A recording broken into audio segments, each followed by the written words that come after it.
Picture this, right? You've just arrived in a brand new city. Oh, yeah? The sun is shining, the cobblestone streets are practically begging to be explored, and you see this row of shiny rental bicycles right in front of you. A perfect setup. Exactly. But there's a catch. You don't speak a single word of the local language. Suddenly, this totally basic transaction feels like a massive roadblock. It's terrifying for a lot of people. It really is. So, okay, let's unpack this. We are looking at a really fascinating blueprint today for this deep dive. It's essentially a masterclass in getting an absolute beginner, an A1 learner, through this exact scenario in English without breaking a sweat. And, this specific scenario acts as a perfect low-stakes laboratory for targeted language acquisition. Right. Because according to our sources, mastering just this single skill unlocks incredible value for a traveler. I mean, it allows you to actively explore any city. Which is huge. Yeah, it keeps you healthy, and it's easily one of the cheapest ways to travel. You get mobility and freedom, all from conquering just one brief interaction. But, I mean, knowing that renting a bike is great for your health doesn't magically make the rental clerk understand you. No, definitely not. So how exactly does this blueprint get a learner past that paralyzing moment at the counter? The sources show this really intense focus. Right, it completely skips the casual chit-chat. Exactly. It goes straight to the practical necessities, learning to say, I want to rent a bike, please. Asking, how much is it per hour? Securing safety gear like helmets and figuring out how to return it. Keeping it entirely functional. Yeah, it really is like packing a travel survival kit. You don't bring the whole hardware store. You just bring a multi-tool. Right, just a multi-tool. Wait, I'm kind of stuck on this though. Yeah. If I just walk up and robotically deploy my little multi-tool phrase, aren't I going to freeze the second the clerk asks me a follow-up question using native jargon? Is a stripped-down script really going to survive contact with reality? Well, what's fascinating here is that the blueprint explicitly forbids complex jargon in the instruction itself. Oh, really? Yeah.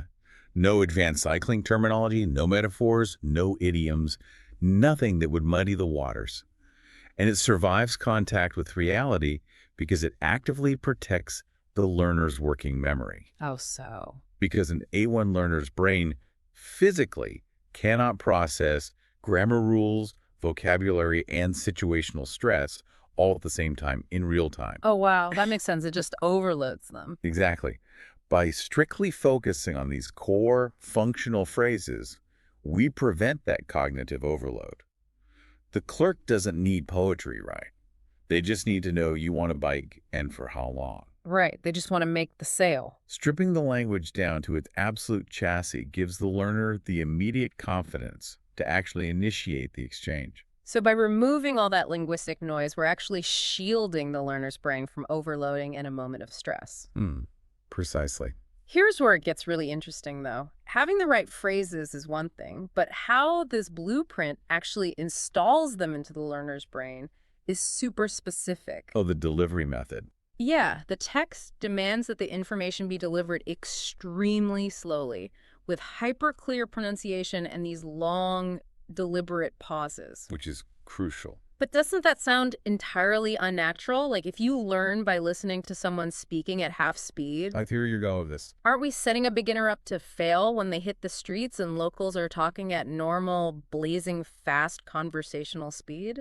You would think so, but if we connect this to the bigger picture of how the brain acquires language, this artificial pacing is actually vital. Wait, really? Yeah.